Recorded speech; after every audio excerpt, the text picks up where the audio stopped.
నమస్తే, welcome to NSTV news. ముందుగా ముఖ్యాంశాలు.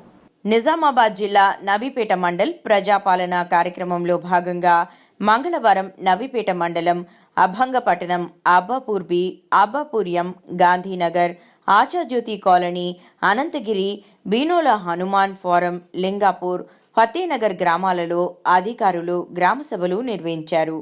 రైతు భరోసా, ఇందిరమ్మ ఆత్మీయ భరోసా, రేషన్ కార్డులు, ఇందిరమ్మ ఇళ్లకు సంబంధించిన అర్హులను గుర్తు చేసేందుకు గ్రామసభ ఏర్పాటు చేశారు.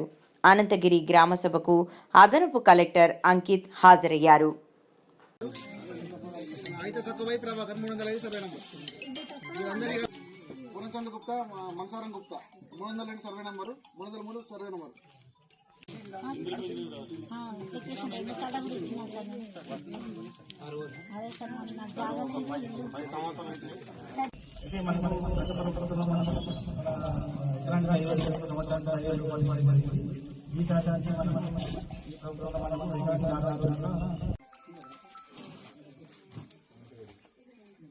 భూమి లేని నిరుపేదలు మరియు ట్రాన్స్జెండర్స్ ను ప్రత్యేకంగా గుర్తించడం జరిగింది. ఇల్లు కట్టుకునేందుకు స్థలం ఉన్నవారు